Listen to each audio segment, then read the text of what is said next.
उत्तर प्रदेश के एक छोटे से गांव बरईपुर की ये कहानी है। बरईपुर में वर्षों से एक अजीब अफवाह चली आ रही थी। लोग कहते थे कि आधी रात के बाद गांव के बाहर वाले पुराने कुएं के पास एक औरत दिखाई देती है।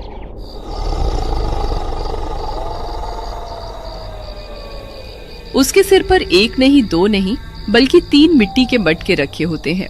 वो धीरे धीरे चलती हुई गांव की गलियों में आती थी। सबसे डरावनी बात ये थी कि किसी ने कभी उसका चेहरा नहीं देखा था। जो भी उसे देखने की कोशिश करता, अगले दिन या तो बीमार पड़ जाता या फिर गांव से गायब हो जाता था। गांव के लोग उसे 3 मटकों वाली चुड़ैल कहते थे, लेकिन कोई नहीं जानता था कि वो आखिर थी कौन। गांव में एक आदमी रहता था, राघव। वो शहर में नौकरी करता था। फिर एक दिन वो छुट्टी लेकर गांव आया। रात को चौपाल पर बैठा था, जहां उसके कुछ दोस्त औरत गांव वाले बैठे हुए थे। राघव उसी चुड़ैल को लेकर मजाक उड़ा रहा था। राघव, तुम शहर में रहते हो इसलिए इन बातों पर हंसते हो, लेकिन हमने अपनी आंखों से उस औरत को देखा है। वो रात को बिल्कुल चुपचाप चलती है, उसके कदमों की आवाज तक नहीं आती। सिर पर 3 मटके रखे होते हैं और वो हमेशा उसी पुराने कुएं की तरफ जाती है। देखो महेश, मैं ये नहीं कह रहा कि तुम झूठ बोल रहे हो, लेकिन हर रहस्य के पीछे कोई ना कोई वजह होती है। हो सकता है कोई औरत हो, कोई तस्कर हो, कोई धोखा हो। बिना जांच किए किसी को चुड़ैल मान लेना समझदारी नहीं है। बेटा, हमने जिंदगी में बहुत कुछ देखा है, लेकिन ऐसा कभी नहीं देखा। करीब 25 साल पहले भी एक औरत इसी तरह दिखाई देती थी, फिर अचानक गायब हो गई। अब पिछले 6 महीनों से वही साया फिर दिखाई देने लगा है। सबसे अजीब बात यह है कि वो कभी किसी से बात नहीं करती, लेकिन जिस रात वो दिखती है, उसी रात गांव के किसी न किसी घर से कुछ न कुछ गायब हो जाता है। कभी अनाज, कभी गहने, कभी पैसे। राघव का माथा सिकुड़ गया। उसे लगा कि मामला सिर्फ भूत प्रेत का नहीं है, कुछ और भी चल रहा है। अगली रात राघव ने जांच करने का फैसला किया। महेश, नरेश और गोपाल भी उसके साथ जाने को तैयार हो गए। चारों रात 11 बजे गांव के बाहर वाले पुराने कुएं के पास छिप गए। चारों तरफ सन्नाटा था। हवा में अजीब सी ठंडक थी। रात के लगभग 12 बजे अचानक दूर से घुंघरुओं जैसी हल्की आवाज सुनाई दी।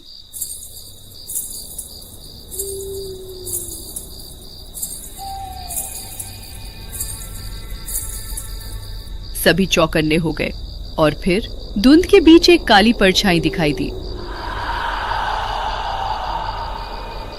वो धीरे धीरे उनकी तरफ बढ़ रही थी।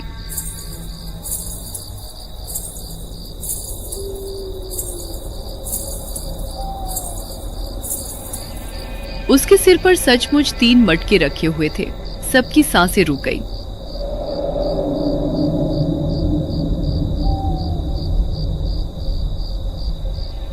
भगवान की कसम, यही है वो। मैंने इसी को देखा था। वो आकृति अब और करीब आ रही थी। उसने काला घूंघट ओढ़ रखा था, चेहरा पूरी तरह छिपा हुआ था। लेकिन सबसे अजीब बात ये थी कि तीनों मटके बिल्कुल स्थिर थे, जैसे किसी मूर्ति पर रखे हों। इतनी धीमी चाल में भी उनका हिलना तक नहीं हो रहा था। अचानक वो औरत कुएं के पास रुकी। उसने धीरे से पहला मटका जमीन पर रखा, फिर दूसरा, फिर तीसरा। इसके बाद उसने कुएं में झांक कर कुछ फुसफुसाया। आवाज इतनी धीमी थी कि कोई सुन नहीं पाया। फिर वो मुड़ी और अंधेरे में गायब हो गई। चारों दोस्त डरते डरते वहां पहुंचे। मटके अभी भी पड़े थे। राघव ने पहला मटका खोला। अंदर सिर्फ मिट्टी थी। दूसरे में सूखे पत्ते थे, लेकिन तीसरे मटके को खोलते ही सबके होश उड़ गए। अंदर कई पुराने चांदी के सिक्के और कुछ सोने के गहने थे। मैंने कहा था ना, ये इंसान का काम नहीं हो सकता। आखिर चुड़ैल गहने लेकर क्या करेगी? यही तो सवाल है।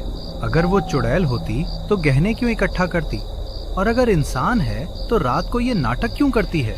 उसने तय किया कि अगली रात फिर निगरानी करेंगे। अगले दिन गांव में खबर फैल गई कि मटकों में गहने मिले हैं, लेकिन किसी को ये नहीं बताया गया कि गहने कहाँ रखे गए हैं। राघव ने उन्हें सुरक्षित जगह छिपा दिया। उसे शक था कि असली खेल अभी बाकी है। दूसरी रात वे फिर कुएं के पास पहुंचे। इस बार राघव कैमरा भी साथ लाया था। रात 12 बजे फिर वही आकृति दिखाई दी। सिर पर 3 मटके, धीमी चाल, घूंघट, सन्नाटा। लेकिन इस बार राघव ने ध्यान से देखा और एक छोटी सी बात उसके दिमाग में बैठ गई। उस औरत की चाल बिल्कुल किसी बूढ़ी महिला जैसी नहीं थी। उसकी चाल मजबूत थी, जैसे कोई जवान आदमी भारी सामान लेकर चल रहा हो। औरत कुएं के पास पहुंची, लेकिन इस बार उसने अचानक कहा, जो भी मुझे देख रहा है वापस चला जाए, वरना अगली सुबह सूरज नहीं देख पाएगा। चारों के रोंगटे खड़े हो गए। आवाज किसी औरत की थी, लेकिन उसमें कुछ अजीब था, जैसे कोई जानबूझकर आवाज बदल रहा हो। राघव धीरे से उसके पीछे चल पड़ा। बाकी 3 दोस्त डर के मारे पीछे रह गए। औरत गांव के बाहर पुराने आम के बाग की तरफ बढ़ी।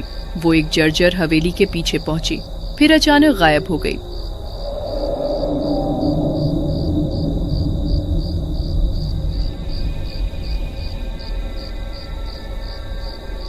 राघव दौड़कर वहां पहुंचा, लेकिन वहां कोई नहीं था।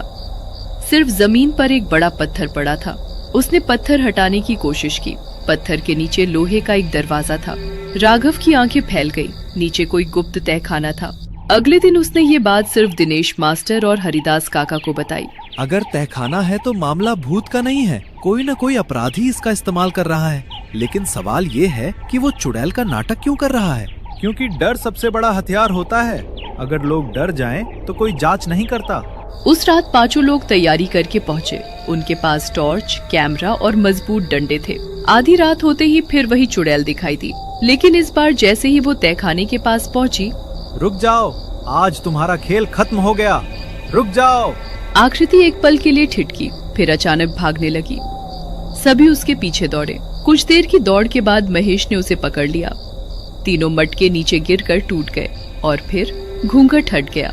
सभी की आंखें फटी रह गई। वो कोई चुड़ैल नहीं थी, बल्कि गांव का ही पुराना सुनार भगत राम था। लेकिन तू तो 6 महीने पहले शहर चला गया था।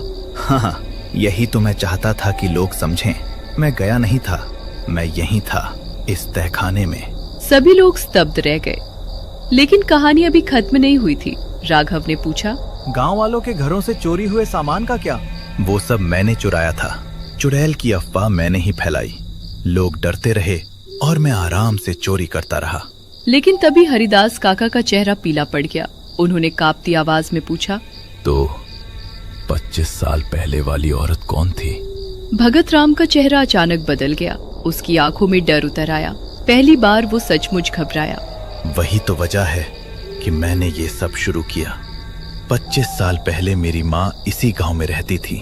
लोग उसे डायन समझते थे, क्योंकि वो रात को सिर पर 3 मटके रखकर दूसरे गांव पानी बेचने जाती थी। एक रात कुछ लोगों ने उसे चुड़ैल समझकर मार डाला। मरने से पहले उसने कहा था कि एक दिन सच सामने आएगा। जब मैं बड़ा हुआ तो मुझे ये बात पता चली। मैं बदला लेना चाहता था। मैंने चुड़ैल की कहानी को फिर जिंदा किया, ताकि गांव वाले डरें और समझें कि अफवाहें कितनी खतरनाक होती हैं। लेकिन धीरे धीरे लालच बढ़ गया। मैंने चोरी शुरू कर दी। सभी लोग चुप थे। ऐसा लग रहा था कि रहस्य खत्म हो गया। लेकिन तभी तहखाने के अंदर से अचानक किसी औरत की आवाज आई, भगत राम, भगत राम। आवाज बिल्कुल साफ थी। भगत राम, अब चलने का समय आ गया है। भगत राम का चेहरा सफेद पड़ गया। नहीं नहीं, ये नहीं हो सकता। तहखाने के अंदर से ठंडी हवा का तेज झोंका निकला और फिर सभी ने देखा, तहखाने के अंधेरे में एक धुंधली आकृति खड़ी थी, सिर पर 3 मटके। इस बार वो भगत राम नहीं था। सभी के सामने खड़ी आकृति धीरे धीरे आगे बढ़ी। भगत राम डर के मारे चीख पड़ा, नहीं, ये नहीं हो सकता, नहीं। अगले ही पल तेज हवा चली। कुछ सेकंड बाद जब रोशनी वापस आई तो वो आकृति गायब थी, लेकिन भगत राम जमीन पर बेहोश पड़ा था। उसे अस्पताल ले जाया गया। होश आने पर उसने सारी चोरी कबूल कर ली। गांव वालों का सामान वापस मिल गया। उसे जेल हो गई। लेकिन आज तक कोई नहीं जान पाया कि उस रात तहखाने में दिखाई देने वाली आकृति कौन थी। क्या वो सचमुच भगत राम की माँ की आत्मा थी? बरईपुर के लोग आज भी उस पुराने कुएं के पास रात में नहीं जाते, क्योंकि कई लोगों का दावा है कि अमावस्या की रात धुंध के बीच एक औरत दिखाई देती है, जिसके सिर पर अब भी 3 मटके रखे होते हैं और वो किसी को नुकसान नहीं पहुंचाती, बस चुपचाप पुराने कुएं के पास खड़ी होकर जैसे किसी का इंतजार करती रहती है।